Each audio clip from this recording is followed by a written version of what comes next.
Cek cek. Assalamualaikum warahmatullahi wabarakatuh.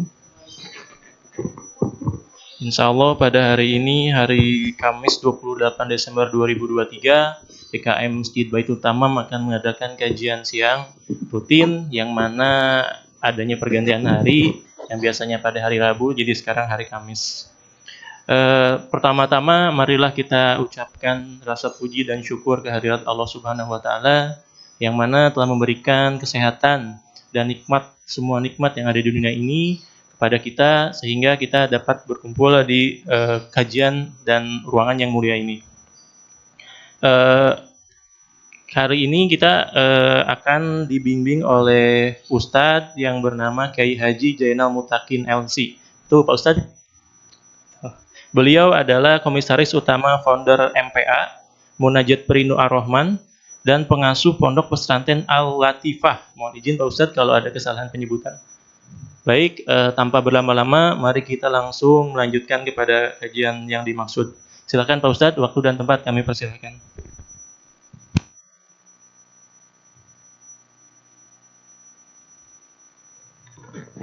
A'udzubillahiminasyaitonirrajim. Bismillahirrahmanirrahim. Assalamualaikum warahmatullahi wabarakatuh. Alhamdulillahirabbil alamin. Alhamdulillahilladzi arsala rasulahu bil huda wa dinil haqq liyudhhirahu 'alad dini kullihi wa kafaa billahi syahida. Asyhadu an la ilaha illallah wahdahu la syarikalah wa asyhadu anna Muhammadan 'abduhu wa rasuluh. La nabiyya ba'dah. Allahumma salli wa sallim wa barik ala hadzal nabiyil karim nabiyina Muhammadin sallallahu alaihi wasallam wa ala alihi wa sahbihi wa barik wa sallim ajma'in wa ba'du.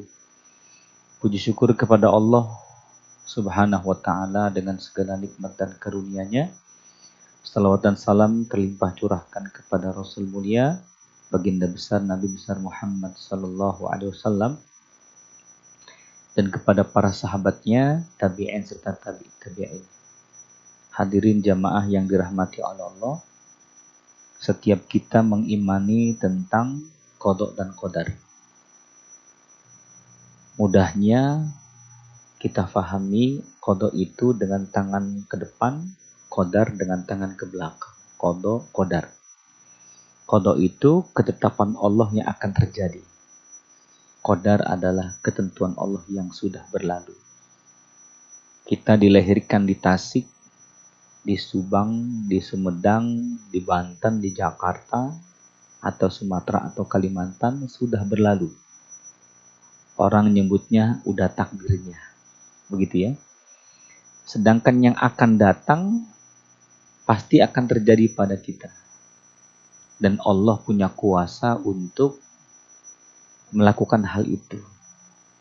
Allah mengetahui yang sedang terjadi, yang sudah berlalu, bahkan yang akan datang Allah sudah mengetahuinya. Lebih daripada itu, Allah sangat tahu hal-hal yang maaf, yang mungkin remeh dari diri kita. Wa ma tasqutu min waraqatin illa ya'lamuha. Kata Allah, dedaunan yang jatuh di muka bumi ini Allah tahu.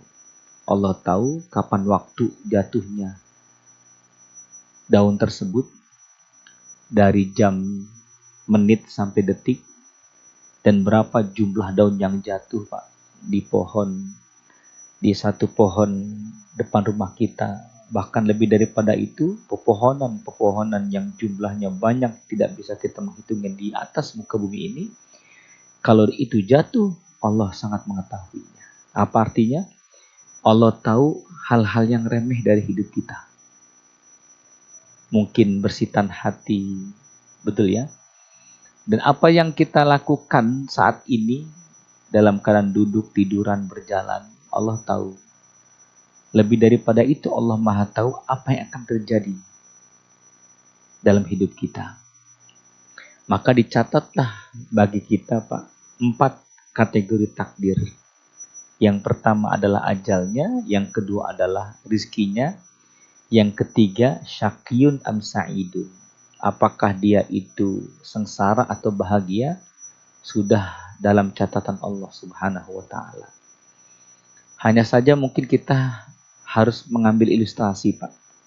Ketika ada orang yang mengatakan, kalau sudah keputusan Allah itu datang kepada kita, kita ini hidup sengsara, ngapain harus ikhtiar? Begitu ya. Kalau Allah telah catat kita adalah orang yang kaya raya, ngapain harus ikhtiar gitu ya. Kalau Allah catat kita hidup menderita, ngapain pula kita harus berusaha semaksimal mungkin gitu. Kalau sudah ujungnya seperti itu. Nah, kalau kita mungkin analogikan jamaah yang dirahmati oleh Allah, kalau kita punya anak dua, Pak. Anak yang pertama sulung dan yang kedua bontot. Yang sulung itu kelas 12 SMA. Yang terakhir itu adalah kelas 6 SD. Kita sudah sepakati bahwa jajan anak ini 20.000 yang SMA dan 10.000 yang SMP. Begitu ya. Nah, yang 10.000 SD ini, yang SD ini rajin. Sholatnya ke masjid, rajin bantu uminya, nyapu, ngepel. Bahkan Sabtu Ahad dia cuci itu kendaraan kita, Pak. Prestasi pendidikannya pun bagus. Anak ini ranking. Begitu ya. Masya Allah, pasti dalam hati kita ada cinta, Pak. Dan pastilah kita memberi lebih. Bukan hanya 10.000 uang jajannya, satu waktu Anda tambahkan 5.000 rupiah. Satu waktu Anda berikan hadiah sepatu futsal. Satu waktu Anda ajak jalan-jalan. Sesuatu yang dia belum minta kepada kita, kita sudah ajak tuh anak itu. Rekreasi. Ah, ini kan di luar dari kesepakatan, Pak. Kesepakatan 10.000, kenapa ada tambahan-tambahan yang lainnya? Karena kita jatuh cinta kepada anak kita ini. Kita senang. Berbeda dengan anak kita yang sulung, Pak. SMA kelas 12. Anak kita nakal, maaf. Ya. Hanya sebatas contoh saja. Subuhnya sering telat, Pak. Bahkan duha pakai kunut. Begitu ya. Duha pakai kunut. Berarti terlambat sholatnya itu ya. Malam minggu keluyuran. Kadang nggak pulang ke rumah. Motor ayahnya pun dijual. Masya Allah. Ya. Sempat kita dapat informasi dari wali kelasnya. 4 hari bolos sekolah, Pak. Jajan 20.000 yang menjadi satu kesepakatan. Anda katakan kepada istri, Mah, ini anak sudah jajannya potong 5.000 rupiah. Betul ya?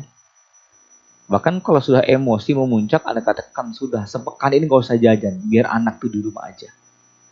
Ya, permintaan apapun olehnya, Pak, kita tidak akan memenuhinya. Kenapa? Kita dibuat kesel dengan tingkah polanya. Betul ya? Padahal keputusan 20.000 rupiah. Tapi mengapa berkurang? Maka Allah katakan pada surat Ar-Ra'd, Yamhallahu ma yasha'u wa yusbit wa indahu umul kitab. Allah punya kuasa untuk menghapus keputusannya dan Allah punya kuasa untuk menetapkan keputusannya. Kuasa Allah Subhanahu wa taala.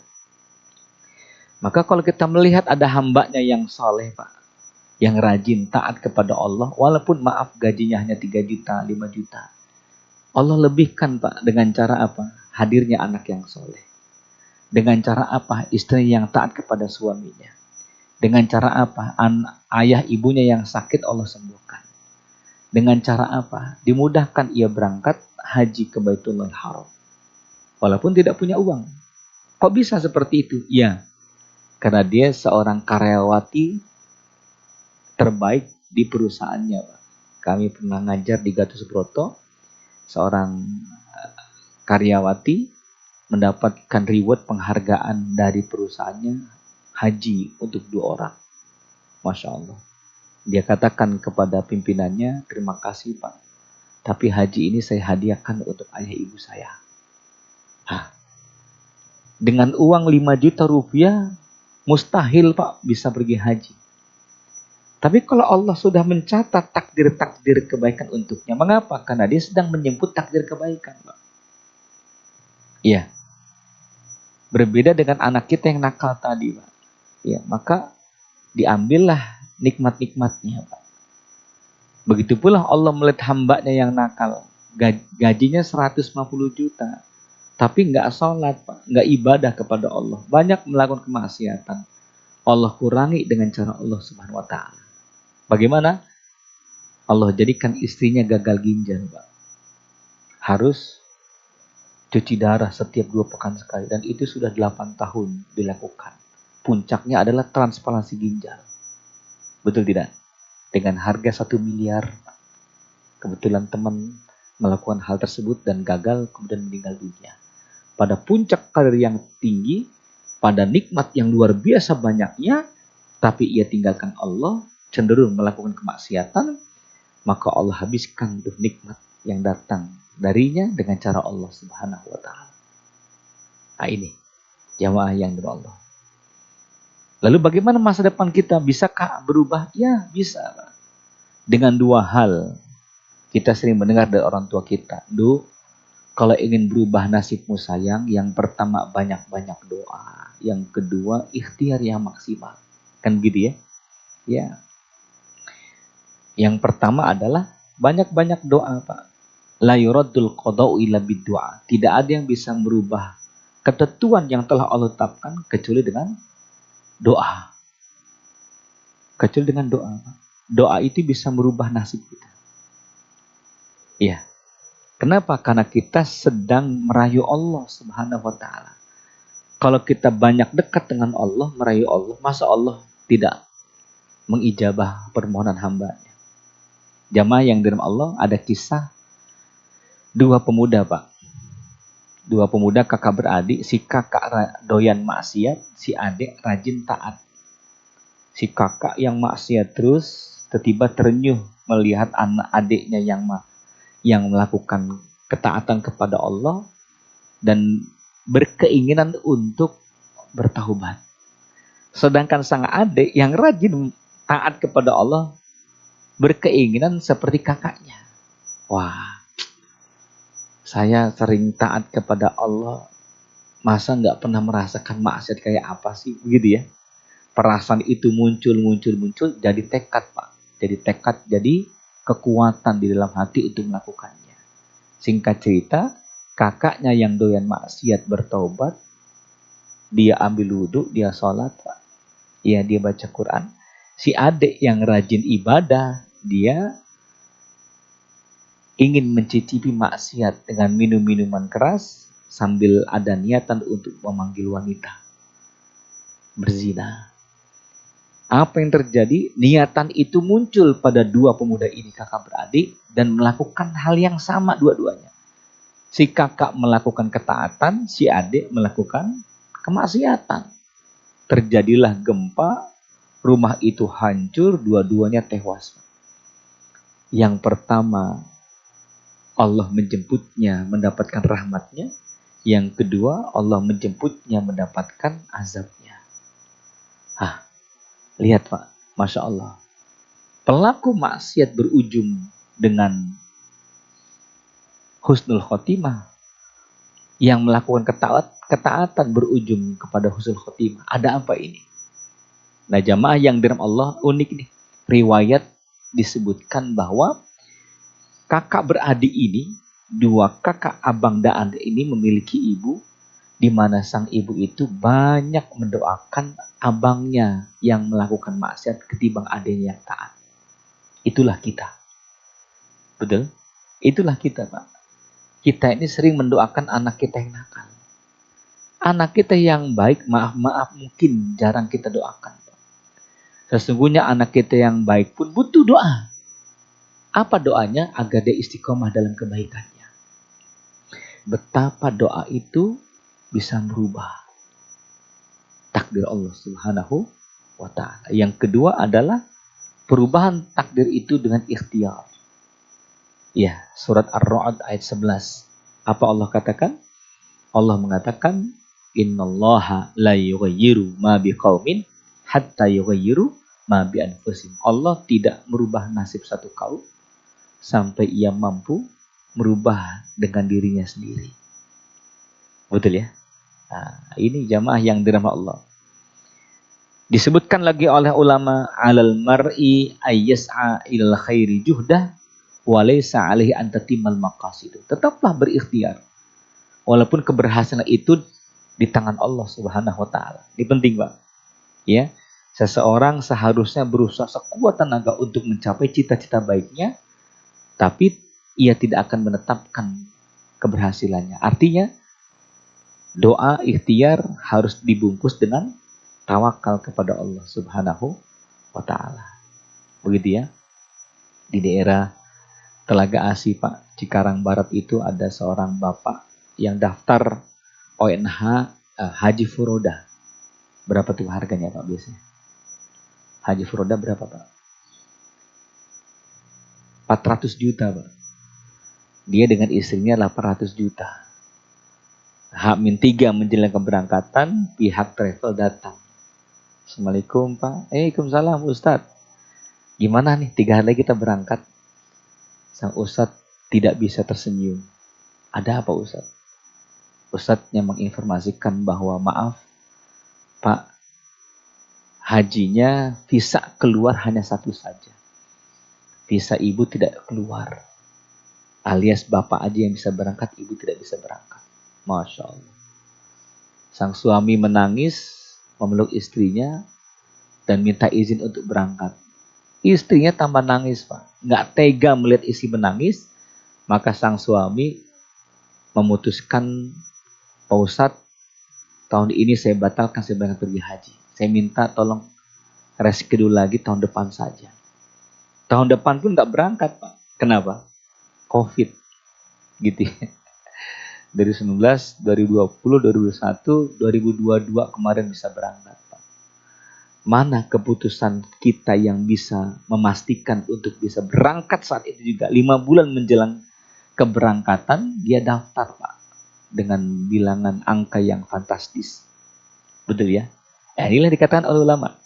Alal mar'i ayyas'a ilal juhdi. Orang kalau sudah maksimalkan ikhtiar, silakan, tidak mengapa. Tapi keputusan tetap di tangan Allah Subhanahu wa taala. Maka kita akan mengupas, Pak, 5 ketentuan Allah di mana manusia hanya bisa pasrah. 5 ketetapan Allah, manusia hanya bisa pasrah. Yang pertama, la hilata fi rizki, tidak akan meleset tentang rizki Allah Subhanahu wa taala. Rizki sudah diatur oleh Allah. Rizki sudah tertakar dan tidak akan pernah tertukar. Betul ya? Tapi uniknya, ulama mengatakan tidak setiap orang punya gaji. Tapi setiap orang pasti punya rizki. Betul ya? Tidak setiap orang punya gaji, tapi setiap orang pasti punya rizki. Maka bahasan tentang rizki itu luas. Namun yang ada dalam benak pikiran kita, rizki itu adalah uang, Pak. Rizki itu adalah harta. Sesungguhnya rizki itu, kata ulama, sesungguhnya harta itu, kata ulama, adna darurat rizki. Rizki yang terendah itu adalah harta. Rizki yang tertinggi itu adalah kesehatan. Rizki yang utama itu adalah anak yang soleh. Dan rizki yang sempurna itu adalah ridha Allah Subhanahu wa ta'ala. Lihat, Pak. Ulama tidak pernah menempatkan, Pak, harta itu pada posisi yang mulia. Kenapa? Karena harta itu diberikan oleh Allah kepada Fir'aun, kepada Qarun. Betul ya?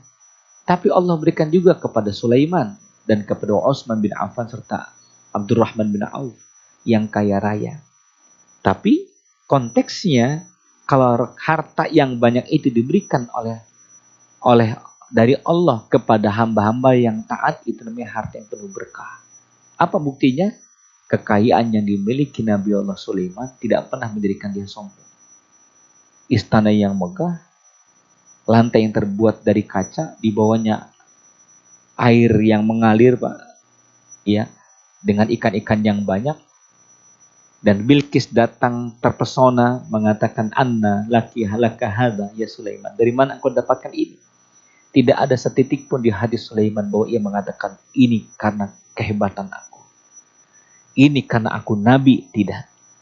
Tapi Nabi Sulaiman mengatakan apa? Hadza min fadli Rabbi liyabluwani aashkur am akfur. Ini datang dari Allah. Allah menguji diriku. Semakin dekatkah aku dengan Allah ketika nikmat ini datang kepadaku, atau semakin jauhkah aku dari Allah ketika nikmat ini berhamburan datang kepadaku. Itu Masya Allah. Begitu ya. La hailata fi rizki. Maka jangan pernah khawatir dengan rizki. Sudah tertakar dan tidak akan pernah tertukar. 5 ketentuan Allah di mana manusia hanya bisa pasrah. Begitu ya. Ibrahim bin Adham seorang alim sedang makan roti dengan ikan, Pak. Melihat kucing, seekor kucing, beliau potong ikannya, diberikan tuh kepada kucing tersebut. Si kucing tidak serta-merta langsung memakan ikan itu. Dibawalah ikan tersebut keluar rumah, lalu berjalanlah kucing itu ke rumah kosong. Ibrahim bin Adham diam-diam mengikuti di belakang seorang alim besar. Rupanya kucing itu masuk ke rumah kosong, Pak, memberikan ikan kepada seekor ular yang buta. Masya Allah. Kucing itu memberikan ikan kepada seekor ular yang buta. Ibrahim bin Adham mengatakan, Subhanalladzi sakharal a'da yarzuquhu ba'du ba'da. Maha suci Engkau ya Allah yang telah menganugerahkan musuh memberikan rizki kepada musuhnya. Ya, kita tidak pernah mendapatkan, Pak, yang namanya kucing dengan ular itu bestie. Enggak. Kalau ketemu pasti berantem. Tapi pada saat itu kenapa Ibrahim diperlihatkan oleh Allah seekor kucing berikan ikan kepada seekor ular yang matanya buta. Ini isyarat bahwa tidak akan pernah meleset rezeki yang Allah berikan kepada kita. Sepakat ini ya? Ya. Gitu. Teman-teman yang dirahmati Allah, jamaah, maka pintu pembuka rezeki itu, Pak, sederhana gitu. Ya. Ini kalau kita lihat, Pak, orang nyari rezeki kan nyari uang tuh ngoyo. Betul ya? Setiap kita lihat, Pak, yang namanya kerbau itu kan kerjanya siang hari, bajak sawah. Monyet itu di Sumatera dilatih untuk mengambil kelapa. Itu pun siang hari. Nah, kita tidak pernah mendapatkan, Pak, monyet dengan kerbau itu lembur sampai malam hari. Kita ini kalau nyari uang, Pak, mohon maaf, sampai lembur malam hari. Bahkan overtime itu. Bahkan 2 hari menjelang kiamat pun bisa masuk itu. Iya. Kenapa? Ya saking karena pengen ngejar dunianya itu, Pak. Masya Allah. Ya. Ulama mengatakan, Pak, dunia itu semakin dikejar semakin haus. Semakin dikejar semakin hampa. Semakin dikejar, Pak, semakin Anda tidak menemukan Tuhan. Ya. Nah, kalau kita lihat, Pak, pintu pembuka rezeki yang Nabi kita tetapkan, yang pertama banyak istighfar. Yang kedua jauhkan dari kemaksiatan. Yang ketiga rajin silaturahmi, pintu pembuka rezeki. Yang keempat banyak sedekah. Yang kelima banyak nolong orang. Ya. Kemudian memuliakan orang tua. Yang ketujuh adalah jangan meninggalkan sholat. Itu pintu buka rezeki. Pertanyaannya mana lembur dan overtime? Kan nggak ada itu ya. Ini teman-teman yang dirahmati Allah, karena sesungguhnya rezeki itu sudah tertakar dan tidak akan pernah tertukar. Berikutnya, jamaah yang dirahmati Allah, 5 ketentuan Allah di mana manusia hanya bisa pasrah. Yang kedua adalah la rohata fid dunya. Manusia itu tidak akan pernah istirahat di dunia. Iya. Saat ini kita kerja, Pak. Tapi ada kalanya anak minta jalan-jalan. Betul ya? Istirahatnya kita didatangi oleh anak. Tamasya, Pak. Betul tamasya. Tapi kan mau nggak mau kita kan maaf gendong anak. Betul ya? Ya, bawa makanan sama anak-anak. Ya, mau nggak mau kalau hiking naik ke gunung, mau tidak mau kita harus lelah dulu. Subhanallah. Tidak ada, Pak, satu kenikmatan yang tanpa melewati satu kesulitan. Tidak ada satu kenikmatan tanpa harus melewati kesulitan. Semua kenikmatan pasti akan melewati kesulitan. Wa ma ladzatu illa ba'da ta'bi. Tidak ada kelezatan itu kecuali kita harus melewati dengan susah dan payahnya. La rohata fid dunya. Maka manusia sifatnya itu dia payah, dia capek. Seorang psikolog mengatakan bahwa anak kecil, Pak, dia bisa sempurna berjalan itu setelah melewati 300 jatuh bangun dia. Artinya apa? Orang yang bisa berjalan anak kecil itu, dia harus melewati lelah letihnya, jatuh bangun. Begitu pula hanya dengan kita. Selesai urusan anak yang sakit, lalu anak yang sulung. Setelah selesai saudara kita, abang kita, adik kita. Setelah selesai istri kita. Setelah selesai orang tua kita. Tidak akan pernah selesai. Walaqad khalaqnal insana fi kabad. Apa kata Allah? Kami ciptakan manusia dalam kondisi capek. Sifatnya manusia pasti capek. Maka manusia tidak bisa terlepas, Pak, dari sifat capek tersebut. Namun capeknya untuk apa? Kalau capek untuk dunia, sia-sia. Tapi kalau capek untuk akhirat Allah, inilah yang penuh keberkahan. Begitu ya. Capek cari nafkah. Agar nafkah itu kita anugerahkan kepada istri dan anak-anak. Agar mereka bisa beribadah dengan baik, ibadah. Dan nilainya tinggi di sisi Allah Subhanahu wa Ta'ala. Barang siapa yang capek di dunia, maka Allah lelahkan ia di akhirat. Tapi maka Allah akan istirahatkan dia di akhirat kalau capek di dunia. Barang siapa yang banyak istirahatnya di dunia, maka Allah akan capekkan dia di akhirat. Begitu ya. Maka bismillah, Pak, perbanyak capek kita untuk Allah Subhanahu wa Ta'ala. Lalu berikutnya, jamaah yang dirahmati Allah, yang ketiga, perkara dari keputusan Allah yang manusia hanya bisa pasrah. Yang ketiga, la salamata minan nas.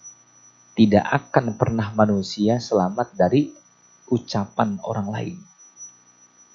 Kita tidak bisa selamat dari komentar orang lain. Iya. Mau main medsos, siap-siap dengan julidnya netizen. Betul ya? Iya, celaan, hinaan, makian, Pak. Nggak akan bisa selamat, Pak. Pakai pakaian apapun pasti ada yang komentar. Betul? Apalagi masa-masa politik ini. Ya, Anda pakai peci hitam dibilang partai umat, betul ya? Pakai baju merah dibilang Dewan Syariah PDIP, betul ya? Pakai kaos kaki kuning Golkar, apa aja Pak dikomentarin. Betul ya? Ya. Coba kita lihat, Pak. Allah Subhanahu wa Ta'ala itu melihat Musa bersedih. Apa kata Allah? Kenapa engkau bersedih, wahai Musa? Kalamun nas ya Rabbana. Wahai Allah, orang-orang ngomongin saya ya Allah. Allah mengatakan, jangankan engkau diomongin manusia, kenapa harus bersedih? Aku pun dibully oleh manusia. Apa Pak bulian manusia kepada Allah? Innallaha salisu salasa. Aku disebutnya punya teman. 3 Tuhan, Trinitas. Betul ya? Orang Nasrani mengatakan Tuhan itu 3, Trinitas. Innallaha salisu salasa. Aku jawab lewat firmanku, Qul huwallahu ahad. Katakan Tuhan itu Esa. Berhentikah di situ? Tidak. Aku pun disebut punya anak. Isa adalah anakku. Uzair itu adalah anakku. Uzairu ibnullah dalam surat Al-Maidah. Maka aku jawab, lam yalid wa lam yulad wa lam yakul lahu kufuwan ahad. Aku tidak beranak dan tidak diperanakan. Maka jangan pernah berharap, wahai Musa, engkau keluar dari lingkaran pembicaraan manusia. Enggak bisa, kata Allah SWT. Iya. Jangankan kita, Pak. Rasul mulia saja kan dibully. Betul ya? Cacian, makian, hinaan. Gitu. Apa kalimat-kalimat yang sampai ke telinga Nabi? Saharun, Muhammad tukang sihir. Padahal itu mukjizat. Iya. Bulan dibelah di Jabal Kubais, Pak. Atas izin Allah. Apa kata orang kafir? Ini adalah tukang sihir. Apalagi yang lainnya, Pak? Nabi membawa berita gembira tentang surga. Apa kata orang kafir Quraisy? Ini adalah dongeng belaka. Gitu tuh. Nabi menceritakan tentang surga yang indah. Disebut pendusta, raja hoaks. Gitu. Bahkan beliau mengumpulkan para sahabat untuk berderma sebanyak-banyaknya. Maka Allah akan berikan ganti yang lebih besar lagi. Apa kata mereka? Apa kata orang-orang kafir Quraisy, Pak? Mereka mengatakan asatirul awalin. Tukang dongeng, tukang mual, innahu lajmadun. Dia tuh orang gila itu. Lihat Pak, celaan mereka kepada Nabi, orang gila, raja hoak, tukang sihir, betul ya? Tukang dongeng. Masya Allah. Nabi sakit hatikah beliau? Tidak Pak. Kenapa? Beliau senantiasa melapangkan hatinya. Jamaah yang dirahmati Allah, kalau ada gelas Pak, gelas berisi air, dituangkan 2 sendok garam ke dalam gelas tersebut, maka air terasa asin. Betul ya? Sepakat Pak ya? Asin. Tapi kalau 2 sendok garam dituangkan ke air 1 danau, apa rasanya gitu? Nggak ada rasanya. Karena wadahnya luas, airnya pun melimpah. Kalau hati kita seluas gelas Pak, 2 sendok garam masuk ke hati, akan asin hati kita. Baper, dibawa perasaan. Cepat tersinggungnya. Nabi melapangkan hatinya. Dan melapangkan seluas-luas. Melapangkan hatinya. Seni melapangkan hati itu, bahasa Arabnya insyaraha yansyarihu. Lapangkan hati, lapangkan hati.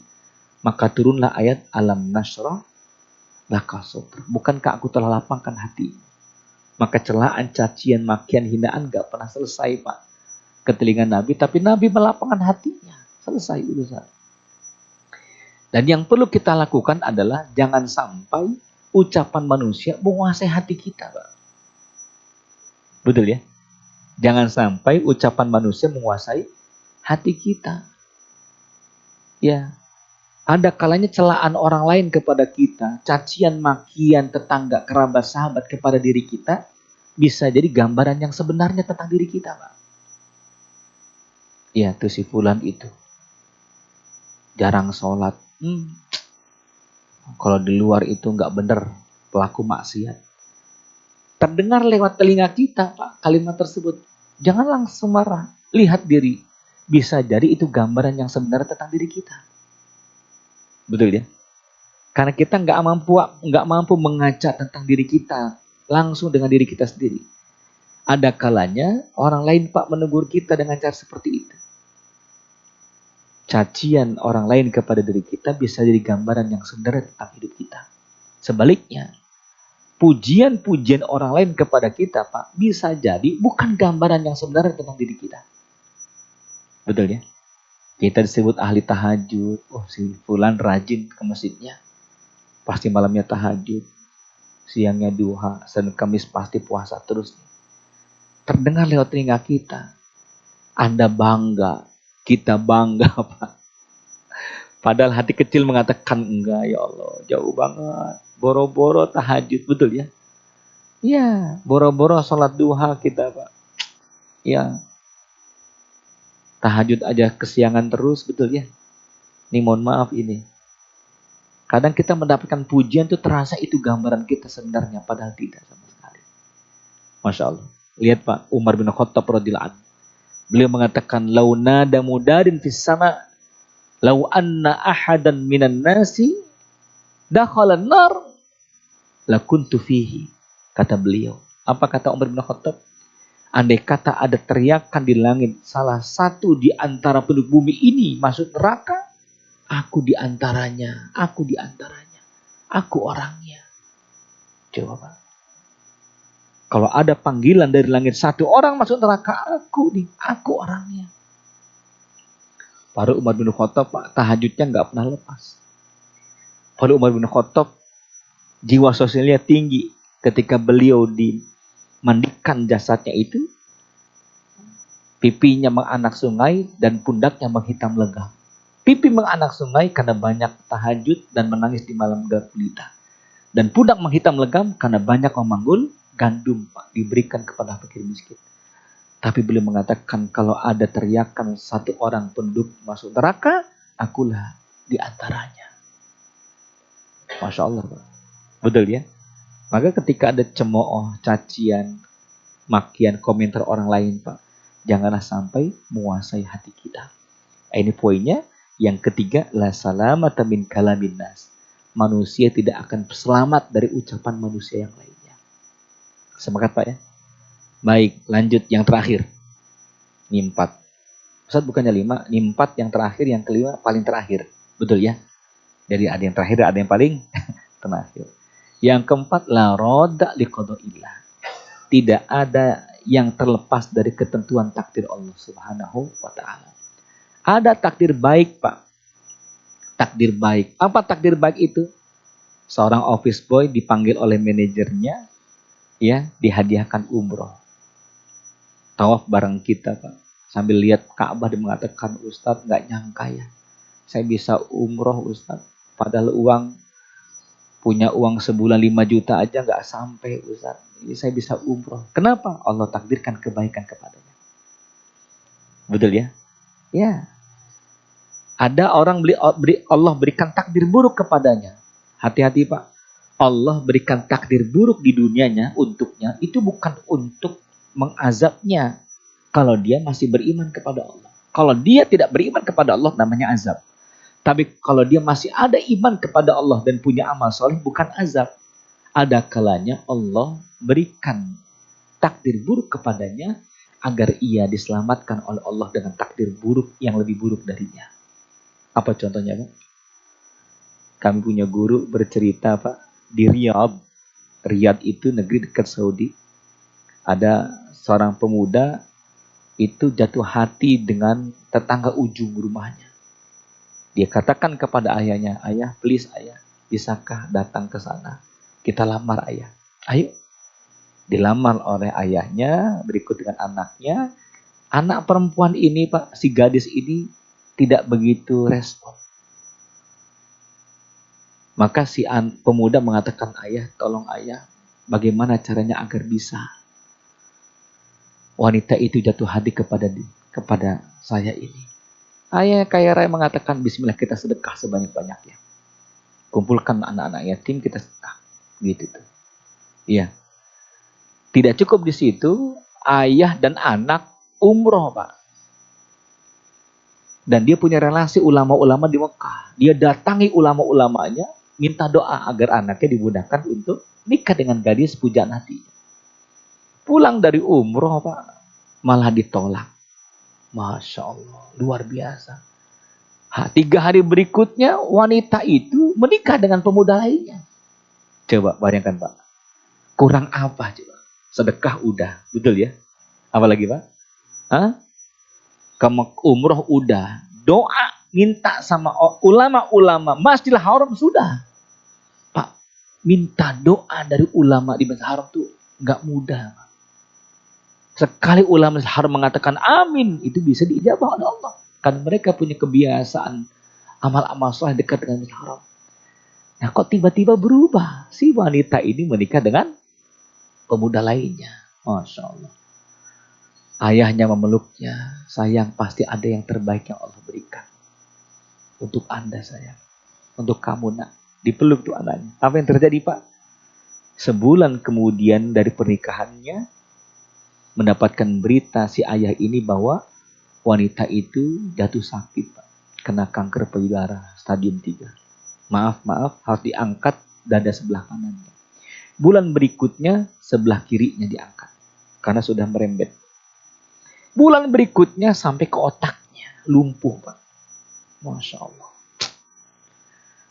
Mendengar berita tersebut, sang ayah memeluk anaknya mengatakan, ya Allah sayang nak. Alhamdulillah nak, engkau tidak jadi menikah dengan si gadis tersebut nak.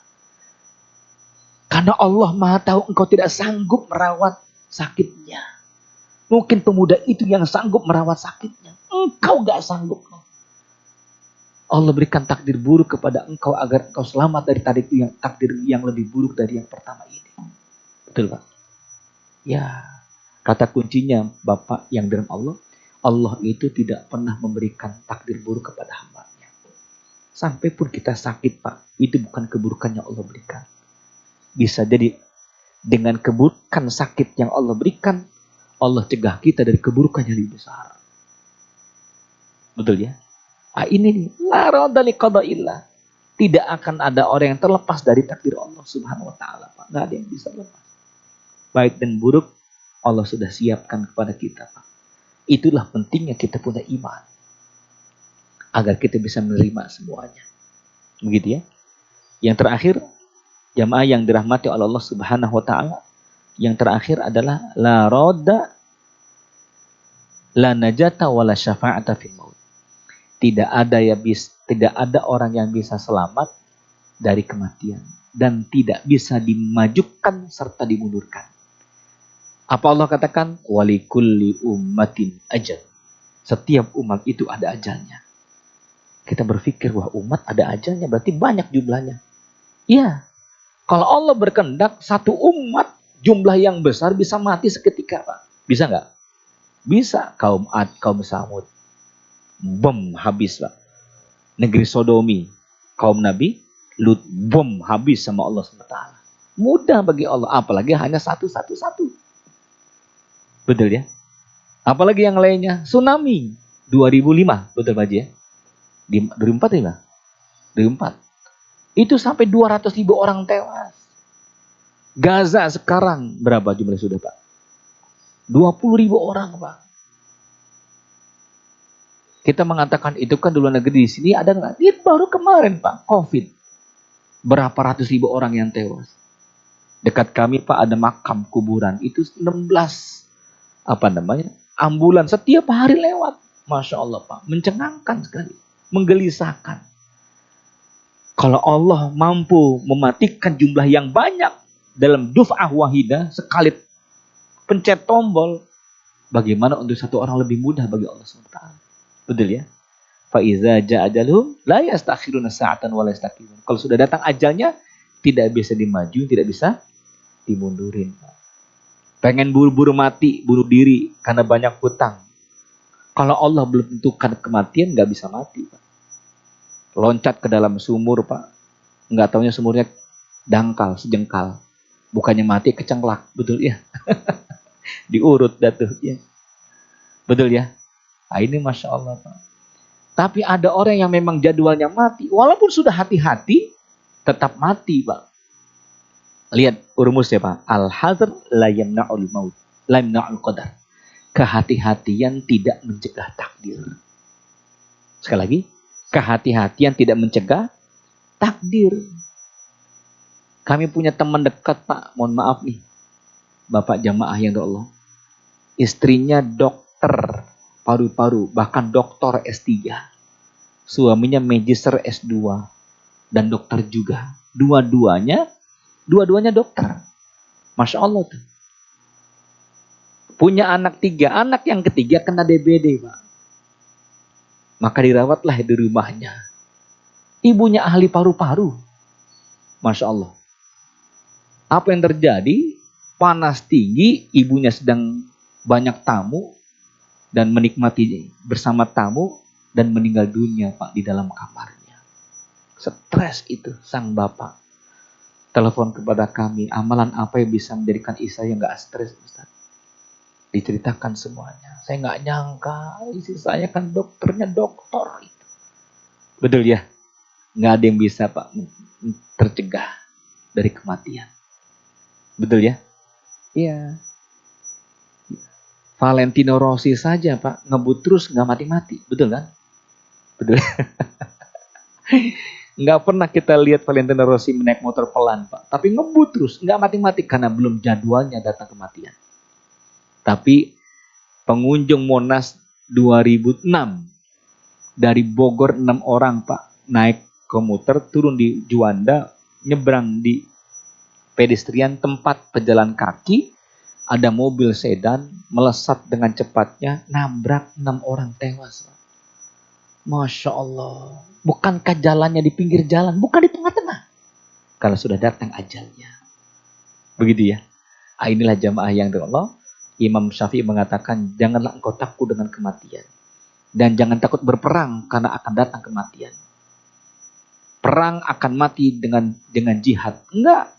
Kata Imam Syafi'i, sesungguhnya yang lebih banyak mati itu saat tidur, bukan dalam saat perang. Maka berhati-hatilah kalau tidur, Pak. Karena berapa banyak dengan kondisi tidur orang bisa meninggal dunia.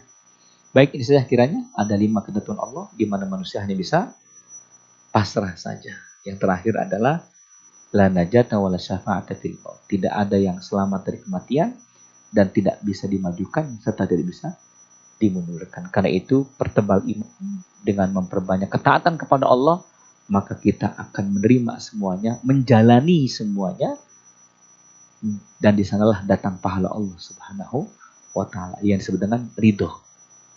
Ridho dengan ketentuan Allah Subhanahu wa taala. Ini saja kiranya, semoga yang sedikit bermanfaat. Astagfirullah li wa lakum. Wassalamualaikum warahmatullahi wabarakatuh.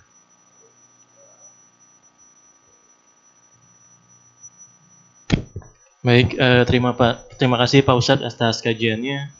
Mungkin kesimpulan dan hikmah yang bisa kita ambil dari kajian kali ini adalah sebagaimanapun Allah telah menetapkan takdir kepada kita, jangan lupa selalu berdoa, bertawakal dan berikhtiar, dan kita berharap agar Allah memberikan takdir yang terbaik untuk kita.